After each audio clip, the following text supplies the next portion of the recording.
I think it's our problem. Give us 1 second, Mark. Is it here?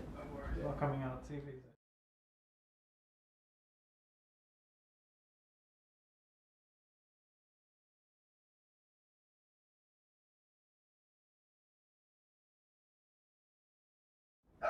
Fantastic. Thomas, great to see you. Congratulations on progressing through to the quarter-final of the League Cup. Immediately, attention will turn to this weekend, and of course, the players that are fit, the players that are healthy, the players that have been injured.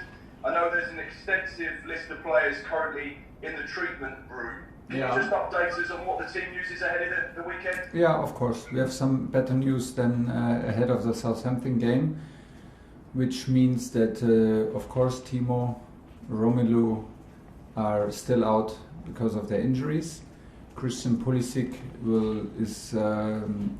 did join training, the last 2 training sessions, but it's still too early given the time that he missed. And everybody else is available. Aspi was back on the pitch, and Ruben's back on the pitch, and NG is back on the pitch, and they are with the team tomorrow and ready to play.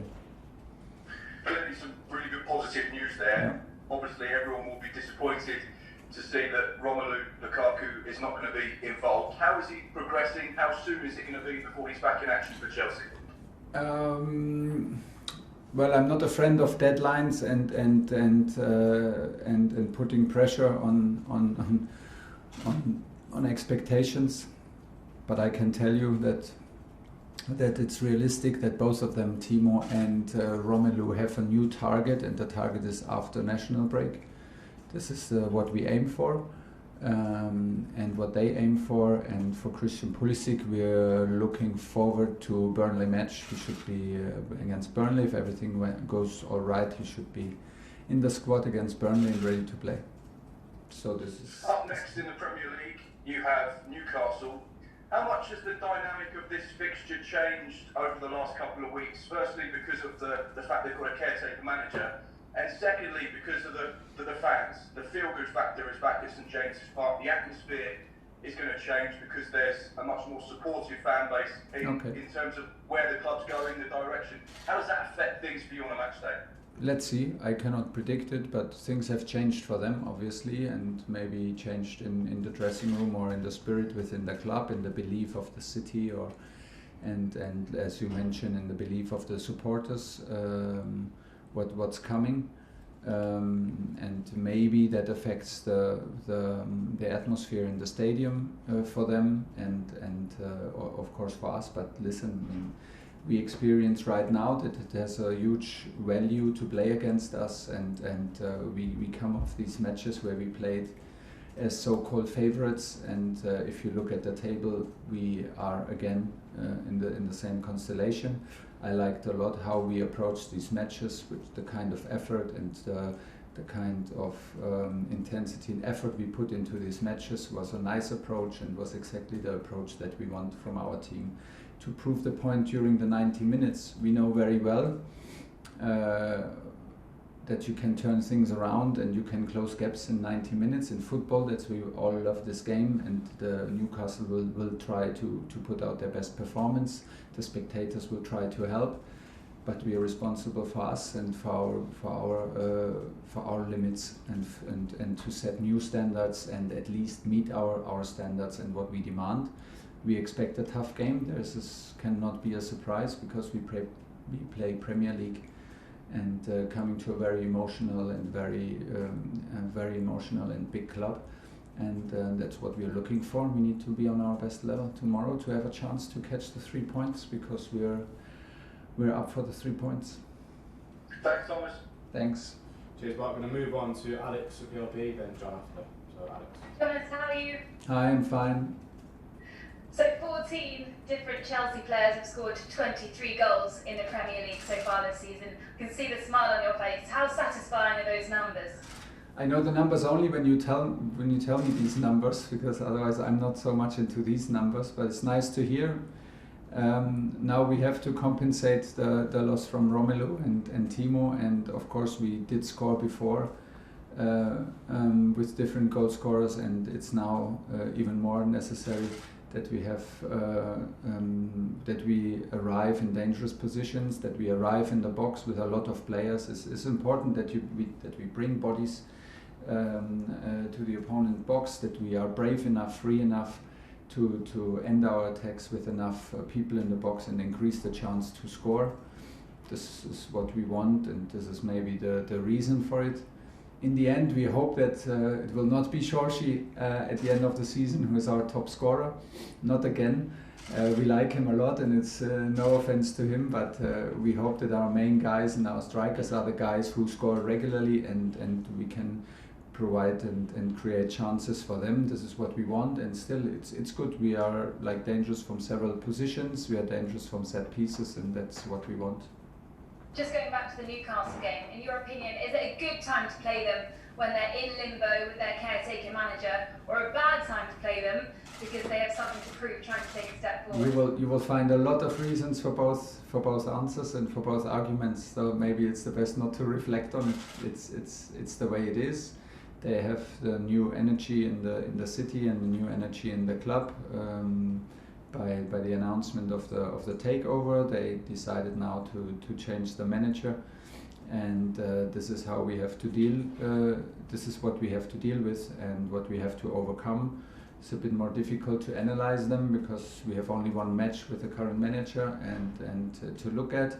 We're not 100% sure like what to expect, and all this ends up in like the same conclusion: focus on us.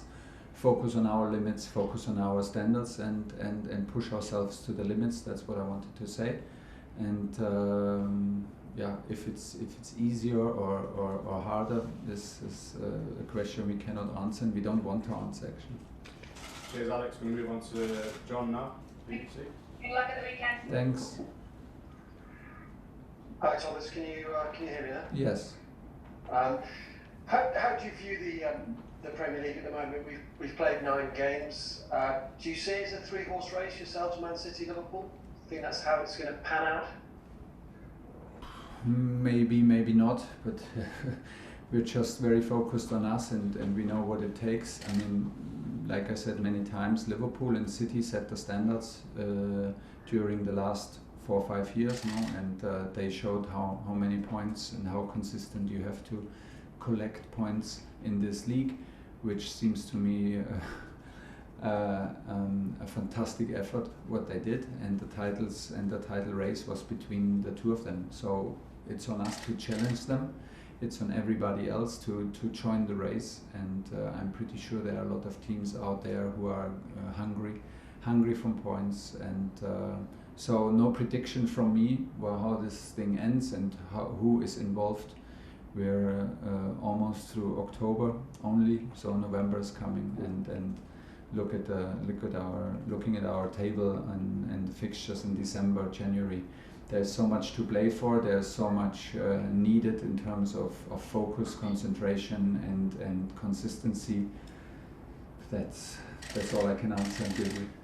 Yeah, you've always said you think there's a gap between yourselves and Manchester City and Liverpool. But do you now think that gap has narrowed? Maybe for the moment, but it's only how many games? 9 games, yeah. And we need to prove it, and maybe we proved it the last half season, but now it's a new season and we need to prove it. And the thing is, it's not enough to prove it for 9 games. We need to prove it through a whole season, and that will take all of us. That will take all of our courage. It will take all of our effort. It will take all of our discipline. It simply will take really all of us. It's like running a marathon. This league is super exhausting. We have different competitions. We are up for all competitions and the best outcome in all competitions. So we're trying to close the gap. I have no problem in admitting that there was a gap in the last years, and Liverpool and City set the standards, and they are together, and they created a certain mentality with their managers together over the years, and that's what we try to close it, and we were like confident enough to say straight away we want to close it from the first day in this season. This is what we are up to, and this is what drives us, and we will work on it, because it takes a lot to keep the momentum going. Okay, I'm going to finish this section with Jerry, then Nizar. So Jerry, if you want to go first. Hi Thomas, how are you? Hi, I'm fine. Really? There's a lot of focus on your attacking lineup and the number of goal scorers, but defensively you've got the best record in the division. 3 goals conceded in 9 games. I think this time last year it was 10 goals in 8 games. Is that the key to winning a title? It is one key. It is not enough to have only one key. You have a lot of doors to open, actually, and need a lot of different keys. But it's one key. Let's be honest, we were relying a little bit too much on the performances of our goalkeepers this season. But still we have a certain stability, and we want a certain stability also mentally to overcome difficult situations in games. Which is a good thing. So we believe that we can overcome them. We believe them because we overcame them. We have this experience together. We are a tough team to create chances, to score against. This is proven, and still we have to work on it. So but it's not only about defending. The game is so complex. The best way of defending is having the ball and attacking, having the ball in the opponent's half, causing problems for the other team. This is also a way to defend. It's also a way to defend what happens immediately after a ball loss. How good is our counter pressing? How good is our positioning while we are attacking? How much effort do we put into invisible work? How much effort do we put into closing distances to the opponents while we are attacking? While we play on the other side? Yeah, how high is our concentration level? There's a lot of questions, and a lot of questions asked during matches, and a lot of answers needed to be able that we don't concede and never forget. You need also an amount of luck to escape with clean sheets in Premier League. But yeah, to sum it up, it's one key, but it's not the only key. Okay, we're going to finish this section with Nizar now. Hi Thomas. I know you love training Mateo Kovacic, and he's been kind of really professional behind the scenes and stuff, but he's got his best assist record in a single season already in the Big 5 leagues. Is that because of something you're doing or something he's doing, or is he just decisive in the final third more, and how is his game developing for you? Now that you remind me, and I'm sorry I forgot to say, we had very sad news yesterday. He injured himself in the last minute of the training and suffers from a hamstring injury, and will be out for some weeks actually, because he will be out for the next week for sure, and then comes national break where he will be so it's a minimum of these weeks. So hopefully after national break, hopefully he can be back. He injured himself in a hamstring. Doing a little bit too much in training is also my fault, and that describes, maybe then we come to the answer. I mean, you can call Matteo at 3 o'clock at night and call him for tactical training, for defensive training, or for set piece training, or just call him and he will be there, and he will be here with a smile and happy to do what is needed to do. So such a fantastic guy. Such a fantastic team player. I was a huge fan of him when he played for Real Madrid. I remember, and I told him straight away, I remember Clásicos that I watched with him, and I could feel that there's such a big potential when I met him and met this friendly, humble and guy with such a big heart for football and such a passion for training.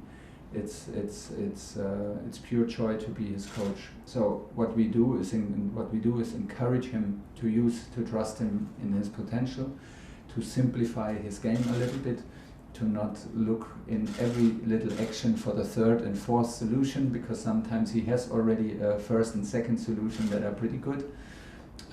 He always thinks about the others. He would pass the ball on the goal line to somebody else if there was somebody to score and not him.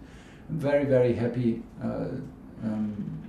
to have him. I'm very happy with the step, because he did a huge step in this season in terms of, like you say, in terms of proven statistics. He is involved in decisive passes. He still can improve in that. In timing and in composure in the last pass, so to even be more decisive. and that's pretty much it. We try to make him confident and make his game maybe a little bit more easy. And at the same time, it's a pleasure to have guys who are so courageous and so brave during matches. He will never hide. He's always there to say, "Come on!" It's a pleasure to have him as a coach, but it's also a big pleasure to have him as a teammate. I mean, I would have loved to play with guys like this who like help you in every situation, fight for you, run for you. And always positive on the pitch is fantastic. He's a real fighter, the top player. Okay, thank you everyone. That's the end of the broadcast section.